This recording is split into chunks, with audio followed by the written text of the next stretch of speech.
Hi friends, July 3, 1955 న్యూయార్క్లోని లాగ్వాడియా ఎయిర్పోర్ట్లో ఉదయం 8 గంటల సమయం. వేసవి కాలం. గాలిలో సున్నితమైన చల్లదనం. పాన్ అమెరికన్ ఎయిర్లైన్స్ కు చెందిన ఫ్లైట్ 914 ఒక డగ్లస్ DC-4 విమానం 57 మంది ప్రయాణికులు 6 క్రూ సభ్యులతో మయామికి బయలుదేరడానికి సిద్ధమవుతోంది.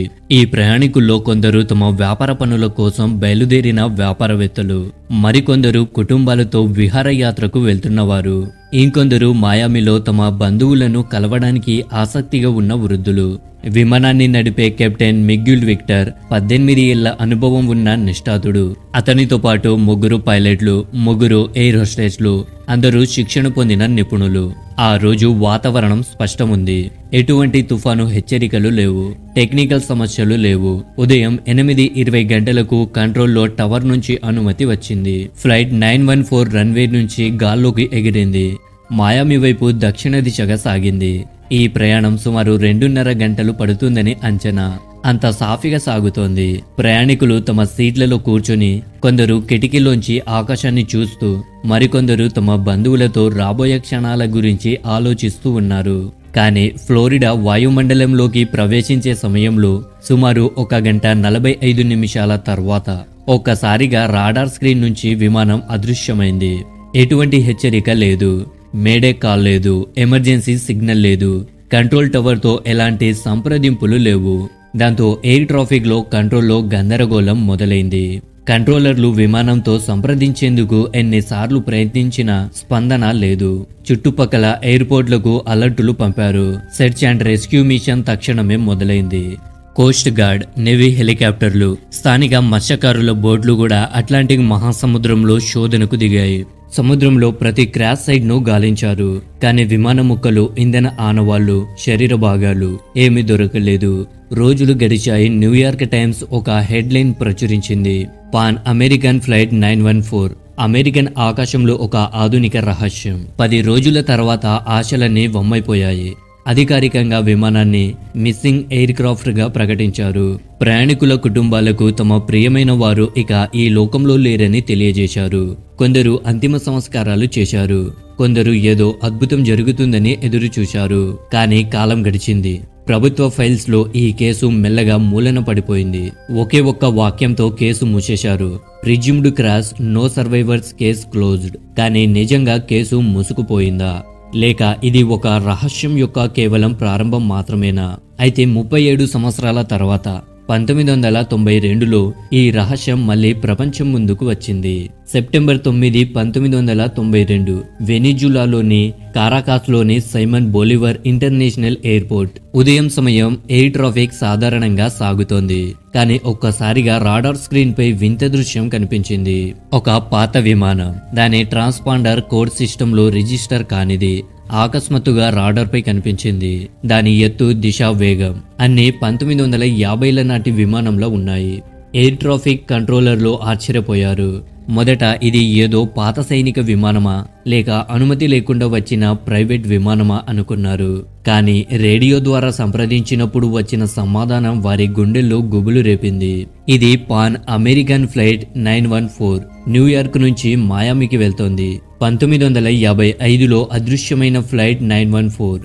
ఏటీసీ అధికారులు ఒకరినొకరు చూసుకున్నారు.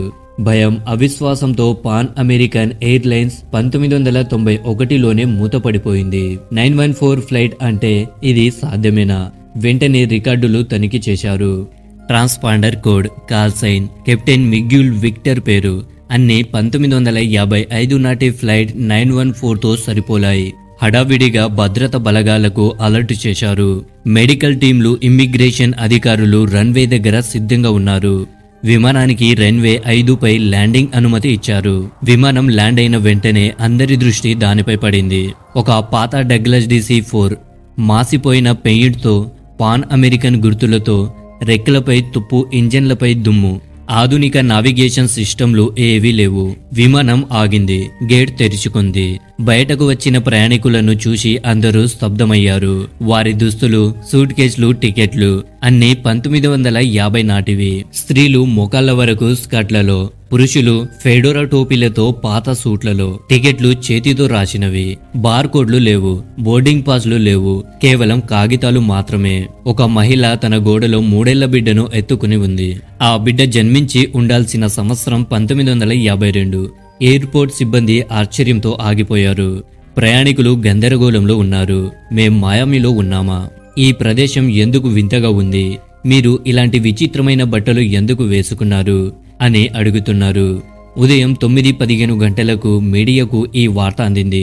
కొన్ని గంటల్లోనే 37 సంవత్సరాల తర్వాత టైం ట్రావెల్ విమానం ల్యాండ్ అయ్యింది అనే హెడ్లైన్ అమెరికా నుంచి ప్రపంచవ్యాప్తంగా వైరల్ అయ్యింది. కెమెరాలు మెరిచాయి.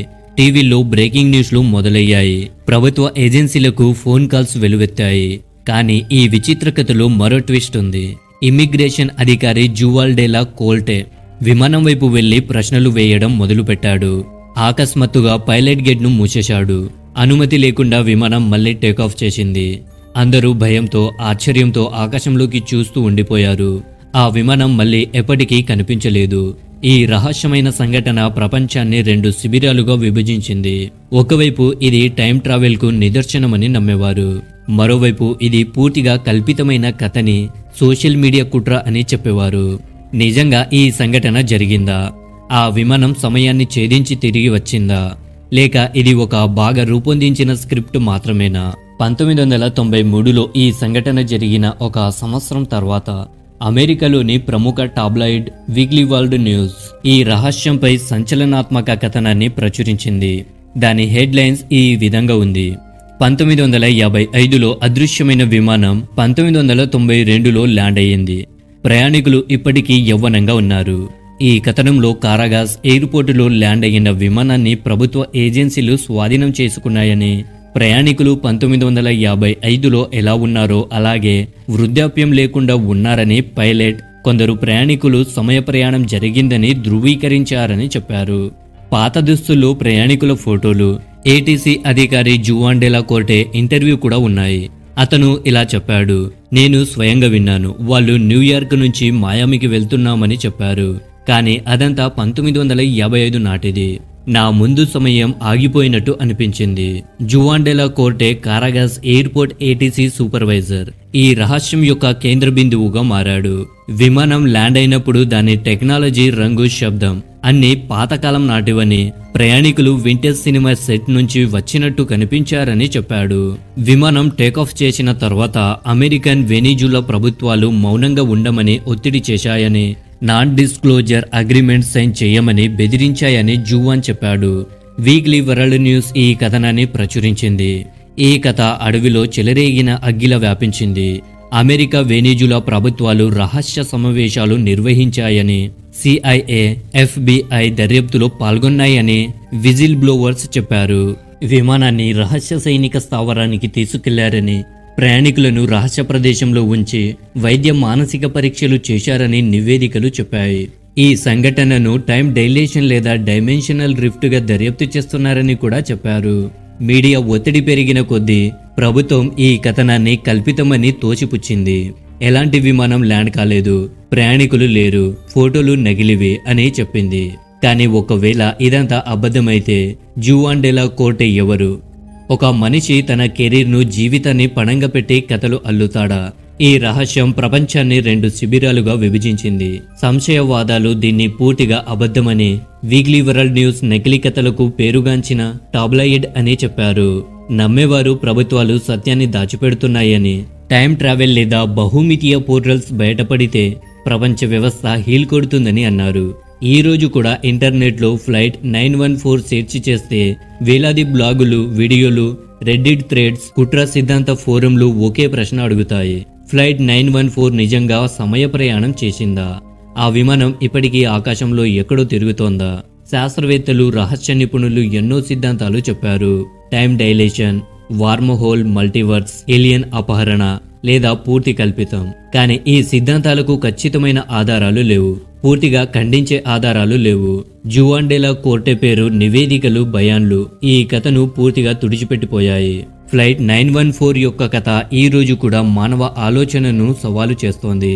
ఇది సమయ ప్రయాణానికి నిదర్శనమా లేక ఎప్పటికీ వీడని రహస్యమా? సత్యం ఏదైనా ఈ సంఘటన మనకు ఒక విషయం నేర్పింది. మన వద్ద ఉన్న టెక్నాలజీ, లాజిక్ ఈ బ్రహ్మాండంలోని ప్రతి పొరను అర్థం చేసుకోవడానికి ఇంకా సరిపోవు. ఈ కథ మీకు నచ్చిందా? ఈ రహస్యం గురించి మీరు ఏమనుకుంటున్నారు? ఫ్లైట్ 914 నిజంగా భవిష్యత్తు నుంచి తిరిగి వచ్చిందా? కామెంట్లో చెప్పండి. ఇలాంటి అన్సాల్వ్డ్ రహస్యాలను మరింత తెలుసుకోవాలంటే ఛానల్ను సబ్స్క్రైబ్ చేయండి, బెల్ ఐకాన్ను నొక్కండి. తదుపరి రహస్యాలను మీరు మిస్ కాకుండా చూడవచ్చు. కొన్ని రహస్యాలకు చరిత్ర సమాధానం ఇవ్వదు, అవి కేవలం అనుభూతి చెందాల్సిందే. Thank you friends, thank you for watching.